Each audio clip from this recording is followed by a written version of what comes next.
Recently, me and Twitch have been playing some older games.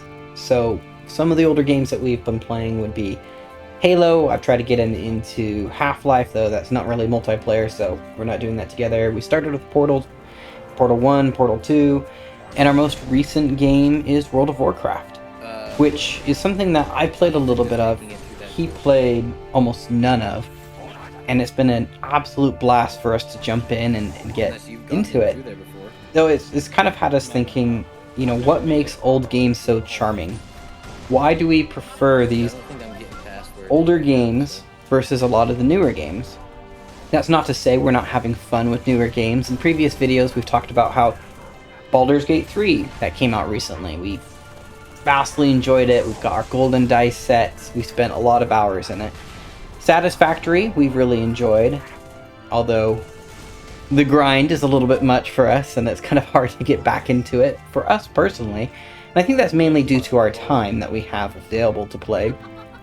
And then Valheim and so on and so forth. So there are games coming out that we're interested in, but the older games, the games that should be outdated by now, they are still interesting to us. And in fact, we have a hankering to play them more than we want to play the newer games.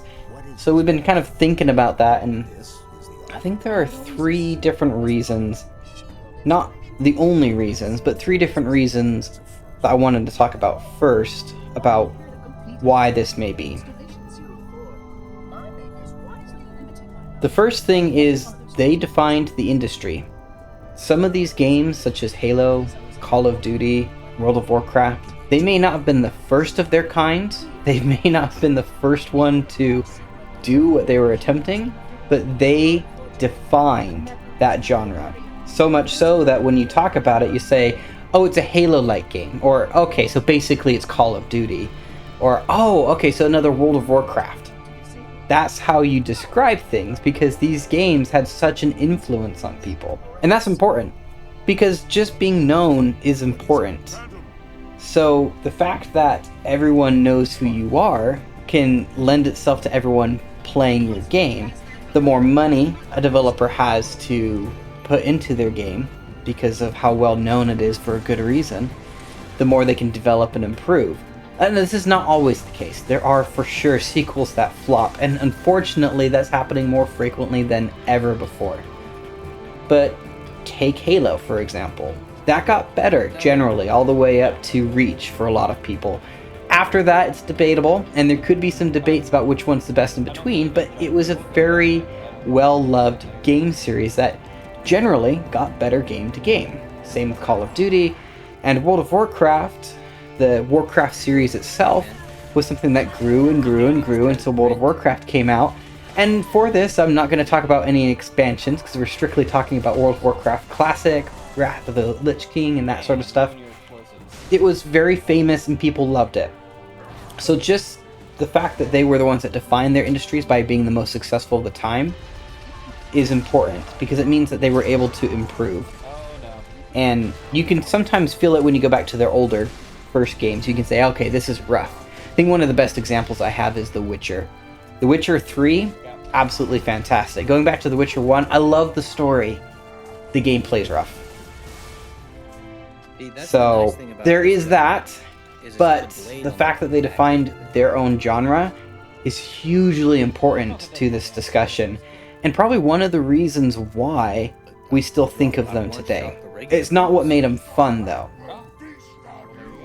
I think what makes them fun, in large part, is back in the day, I'm going to sound like I'm old now.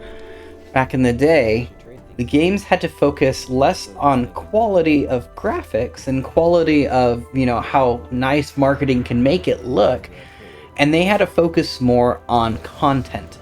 Your game had to be fun, your game had to be exciting, and you had to get your players hooked into it, because you weren't going to be putting out so much media content, because we had YouTube, we had media, we had ads, but it wasn't like today. You're primarily pulling people in via some ads, but then demos and word of mouth and how people enjoy your game. So therefore, content is incredibly important. When your game doesn't look fantastic, you have to make it feel fantastic. Now, World of Warcraft here does a fantastic job at this. I think the graphics aren't too bad. I think the graphics are pretty good, but they are definitely dated compared to a lot of modern MMOs. However, the content that's in here, although some of it is grindy, although some of it is less fun than other parts, there's just some perfection that you have, especially like in the human area where you're going between all these different zones and you're leveling up. There's a lot of people who've done wonderful talks about how well this was all put together and how well put together the story was for all of that, and it just flows naturally for you, and you kind of keep hitting these beats that keep you in the game and keep you interested and keep you going. So the focus on actual content, and less so a focus on making just a pretty game that you can market, is hugely important, because people understood that what was more important wasn't how many people buy it day one, but how many people enjoy their game and give their game a good word of mouth. So I think that's hugely important, especially when you talk about Halo, Call of Duty, and World of Warcraft here, is the enjoyment of the game, the content, what's in it, the game styles. That's more important than anything else. So I was confused. I was just like... Finally, just to wrap up this video, I want to say they got it right. Now, that seems like a little cheap answer, but I want to explain it a little bit more. So we talked about how these games define the industry. We talked about how these games focused on content. Talking about how they got it right is crucially important, because not only did they get their name out there, not only did they focus on making good content, but they did it in such a way that they defined their genre so that others really haven't moved too far away from it. For example, take most MMOs. Again, World of Warcraft's not the first, and it's not the first of its kind, but it did it right. What it did right still sticks. And when you look at new modern MMOs, you see a lot of these characteristics. They're like, oh wow, just like World of Warcraft. And it's important to think about that, because that's exactly what they're doing. They see a pattern, and they're trying to mimic it. So World of Warcraft did such a good job to the MMO world and genre that it defined what it was going to be for the next, 20 years so far? Which is hugely important. You talk about Halo, it defined, the original Halo defined what Halo's going to be. But Call of Duty's the same way. These games define their industry. When you see this game and you see a knockoff of it, you say, oh, okay, so it's a Halo game. Oh, okay, so it's a World of Warcraft game. Oh, so it's a Call of Duty game. And you can even expand it. It's like, oh, so it's another Minecraft, right? No one has yet to this point succeeded or dethroned these games. These games got it so right that no one has been able to dethrone them. And when you strip away graphics, when you strip away story, when you strip away everything else, you're just looking at a remastered version of these games. And then it depends on how good the remaster is. Sometimes you really enjoy them. For example, Halo Infinite. It was an enjoyable game. I enjoy the old Halos more, because they got the formula better. There's been some new MMOs that came out, and they were fun. I played New World. I enjoy World of Warcraft Classic more. And there you have it. These games are giants standing in the game industry.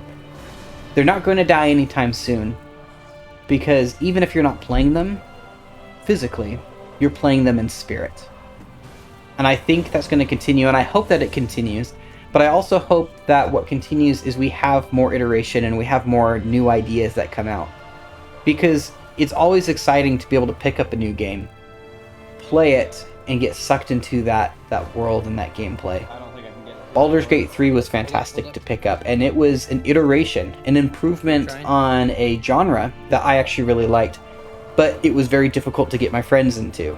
I was only able to get Twitch in because of how fantastic the story, gameplay, and improvements into Baldur's Gate were compared to previous Baldur's Gate installments or previous games similar to how Baldur's Gate 3 plays. So game improvements are important.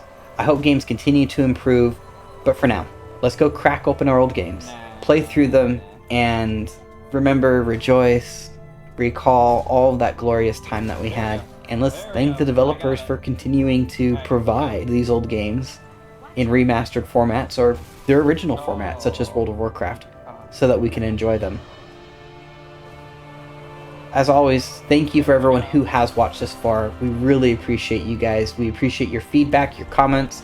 If you like our content, please consider liking and subscribing to support us. It really does help, and we really do appreciate it. If there's anything that you guys would like to see from us or any questions that you have, feel free to leave them in the comments and we'll do our best to address them. Thank you so much. That was an interesting choice of words. Big bully! Oh, you don't like me saying blow it? No, you specifically said, I think I'm going to blow you. No, I said I think I'm gonna blow it. Oh, wait. No, you said you. Okay.